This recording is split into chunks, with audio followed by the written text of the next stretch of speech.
So what can you do to accelerate adoption and ROI? So very often people tell me, say, okay, you have all these great ideas, the guardrail and stuff.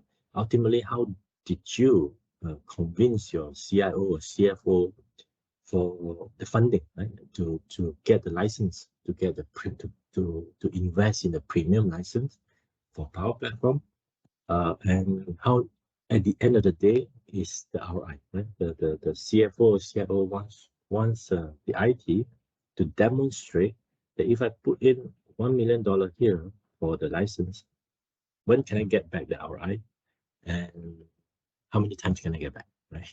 So if I put 1 million, I expect to be able to save some sort of IT cost somewhere, right? In a year or two. Uh, it has to be a few X. It cannot be 1X, then it doesn't make sense, right? And to do that, I have a few programs that kind of accelerate the entire adoption at enterprise level.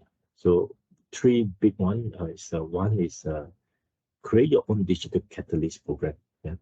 What do I mean by that? That is like digital your champions program.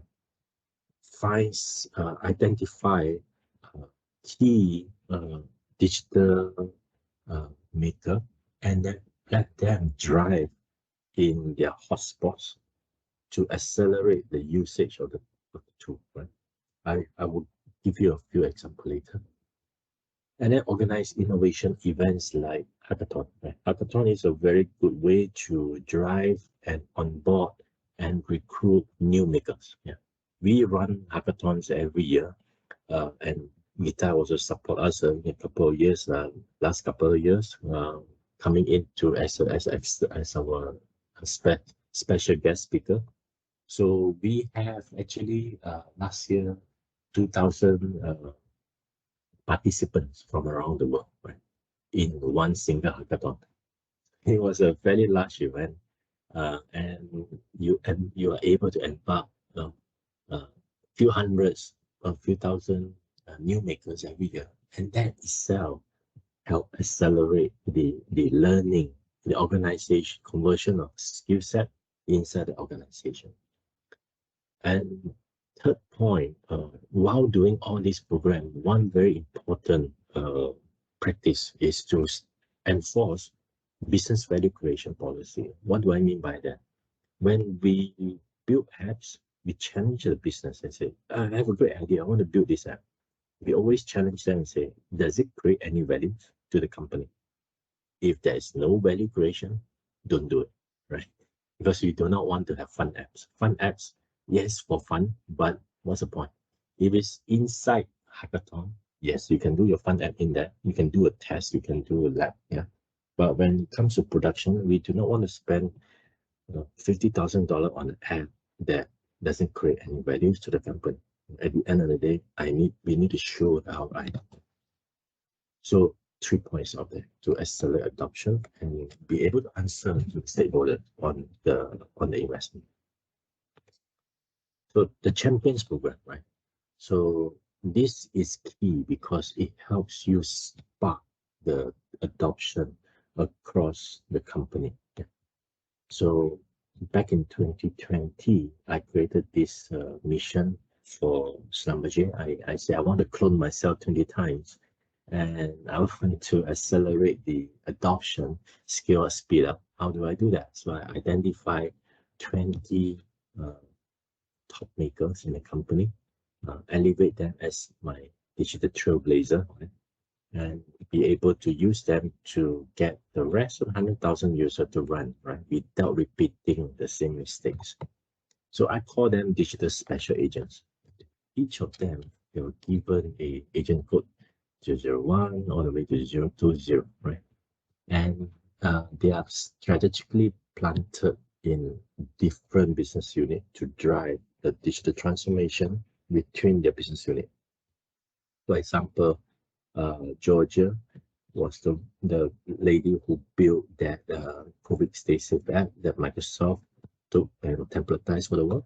She was with our health and safety department for 2 years, driving digital transformation there. And then last year, I promoted her and plunged her in HR, yeah, a corporate HR function. Once came to me and said, and then they like to drive digital transformation for HR. They need a digital cell leader. So that's where I promoted, moved her to Houston, and she drive the transformation in between HR. And then we have agent 2 replacing so agent 1 in HSC in London, and so on and so forth. So a bit of her, Georgia, she was based in London. She started as an intern. She was my first guinea pig that go through the program, and this was her COVID-19 Stay Safe app. She built it in 3 hours, right? And between 24 hours, it was achieving huge MAU, and in MAU as a monthly FA user, and it got picked up by Microsoft, yeah, and that's how it, Microsoft recognized the impact to the platforms, and by reusing her app to template it to the rest of the world. And I get them, each of them had a jacket with their own QR code and the agent code on the sleeve. And get them to take picture on the streets. This one, she was based in London. So I say, go down to the London street. We were trying to catch the red bus, London bus, but we couldn't get one. Each get a package, and then they have to announce themselves on Yammer to be known to their business. It's fun, yeah. Hopefully you can see the video.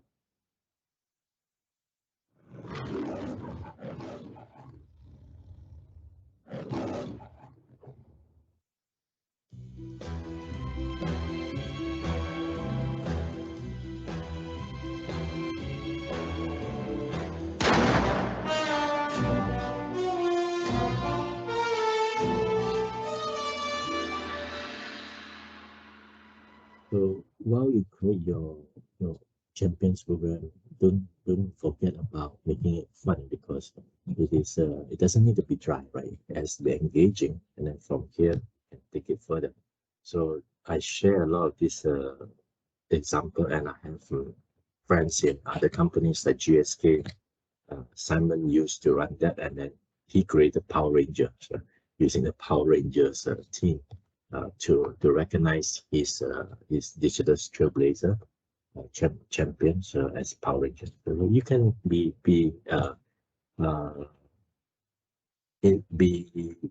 creative, yeah. So I also have BMW. I spoke to BMW. They also copy the same thing and they call it something else. Alan, I was hoping to see your picture on top of all those agents with the title Agent M. So we have M and Q, yeah. So so they were all deciding whether Alan is M or Q. And I also have many questions, people asking me who is 007. So I realized that it's difficult when to give the 007 to anybody, because I give to somebody, I will make the rest of them upset, okay? Because everybody wants a 007. So at the end, 007, the shirt is actually in Microsoft, in Seattle campus. I presented to Microsoft to reflect our partnership with them, because there's no one better to wear the shirt than Microsoft as a team. That's just to reflect our strong partnership with Microsoft. So next section, I'm going to give you a quick browse through some use cases, right? So this 10 screen was actually my first 10 apps back in 2018, right? It still looks okay to me. 2018, it's about 4 years old now, but if I reflect back, it seems to be still looking pretty okay, right? In today's standard even. So when I embarked the journey, I started with the principle that I want my Power apps to look and behave like native apps, right? So if you all recall, back in 2018 or before, most apps show up as the 3-screen apps, the Dow Blue, Standard Blue, right? Yeah, most people make apps that way. When I get into the platform, even my very first app for the Fitbit apps, yeah, it didn't look like this. It didn't look like the 3-screen app in Power Apps. It looks like one of these, because I apply the concept of a UX first, right? So it also, one of the main reason why I want to do it this way is because I want to challenge my community to make sure that they put UX first in building the apps, because it helps in adoption. It's important to have apps that looks really stunning, apps that will have the user come back for more, right? So we did it that way, and as we evolve over 3-4 years, now apps become much more mature in the sense that they no longer stay as an app. Yeah, I have people who build solution like this that I call it solution because it's a combination of almost the entire suite, right, of the Power Platform coming together to produce something good, right? So this is what we call the Asking Anything app. So during COVID time, right, a lot of companies cannot do in-person meeting, right? So my leadership team, the president came to me, one of them say, Alan, I used to do this town hall, this round table in person. I have 200 or 300 people in front of me. When they have a question, they raise their hand. And I have an obligation to answer the question right there, right? So that was pre-COVID. Then during COVID, all these were gone, right? So how can I address that? I still need to do town hall as a leader. So they did it in Teams, right? And in Teams, there's so many questions coming in chat. It's very difficult to follow through and very difficult to talk and type right to respond. You say, okay, how can we address it? So I say, okay, let's create an app called Ask Me Anything. And then we allow people to ask questions, really any questions, right? In that, and then the question will make its way to Teams that channel that managed by the leadership team, and the question will show up as the adaptive cards, yeah, with the who asked it and what's the question, and then the leadership team can then answer right there, and then once it's answered, the question has disappeared, right? So he loves it because that he kind of be able to emulate that question and answer during town hall or round table, right? And we start tracking it. So the president put his mandate to his team and say, any question that come in to this Ask Me Anything, it has to be 100% answer, right? It's just like town hall. When somebody raises a hand, you have the obligation as a leader to answer it right there. You cannot run, right? So we need to emulate that. And second thing is because this is coming virtually, so he said you must answer, but you must answer between 48 hours. Right? So at least we have a time frame. Yes, you may not be like in the town hall right there. You have 1 hour, you answer during the 1 hour, but this is at least we have 48 hours to respond. It becomes super powerful in the sense that engaging with the people. You can have an engineer that is somewhere out there in the desert, fire a question in the app, and between 48 hours, he or she get a response from president directly, right? So that's super powerful in terms of engaging the people. Then it got so popular that we say, okay, we have categories of question for HR, question for finance, blah blah blah. Right? Then the president say, what about me? So we create one category called Ask Donnie, because the president is called Donnie. And instead of Ask the President, it sounds too formal. We say Ask Donnie. So Ask Donnie became the most popular category. Yeah. And then we have our pro dev. We're playing with the AI builder in here to recognize some risk on the floor. So using the AI builder to recognize water spill and then create a what we call incident report, right? So we have this risk identification report. So we're trying to evolve it to the next level. We have one of the pro dev working on this, and he spent like 25 hours to build this. That Ask Me Anything was built by one person in 2 days.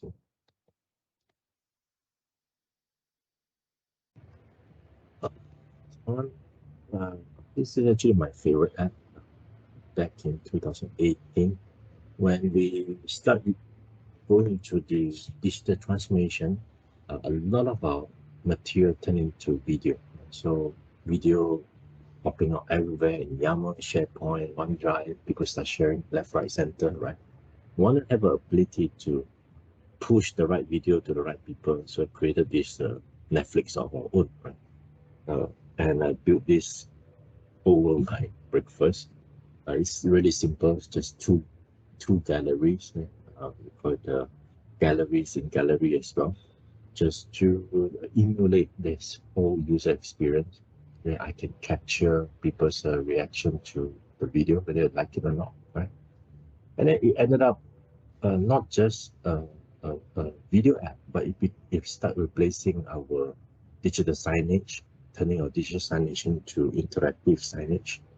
And then we have people walk to the cafe, right? So rather than standing there to look through the video that's in the past, look through the video in the signage, they can then self-serve, choose the right video that they want. And the same application was reused for training, for user manual, user guide for customer, right? With plenty of use cases can evolve from here. And this one is also interesting. We have a citizen maker.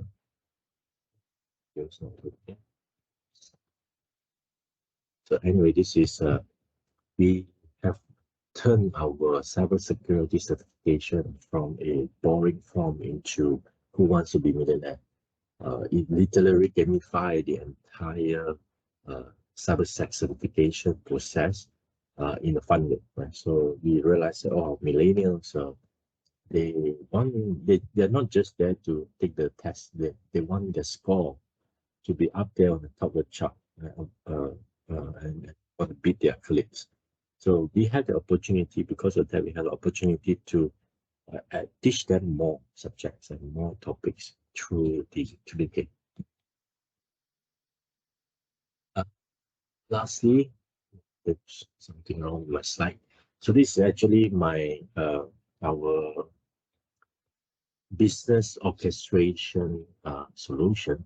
We use the entire Power Platform to build a cross-charging of internal costs. So we have a business unit across the world. Some costs they want to send back to the HQ to cross-charge, right? So my HQ finance controller came to me and say, and then it's just too manual right now they have. So they use just 2-person looking through all the email submission that with the Excel's attachment to say what is this cost for, what's amount, and when is it due, blah blah blah. So I say, okay, tell me what are you checking? So they say they were checking for 4 things. So whether the status is ready in scope, estimate is ready for that, and whether it's between the tolerance of submission. So from there, I say, okay, let's turn this signal into traffic lights, right, in Power BI. So this is actually Power BI with Power Apps embedded. So with that, things that are not 4 greens, the controller, the finance controller can then do an override and say, okay, I just need to look at those that did not get passed, right? So we passed through the submission, 15,000 of them, and out of that, about 12,000 are touchless. You just pass through that for all green, right? And then they just need to focus on those that didn't get through and manually to review, right? So which is just about 15% of them, right? And then from here, we realized that, hey, they can get the approval status within 30 minutes, yeah, and pass the whole solution in total recharge of $1.2 billion. And at the end of the year, I candidly try to tease my CFO and say, if I turn off these two, how many controller do you need to hire to be able to produce, to keep these stats, right? To say, process 15,000 of them in 30 minutes. It's a, we calculated it's about 107 FTEs. Yeah, so that's huge. And the solution was put together in about 5 days.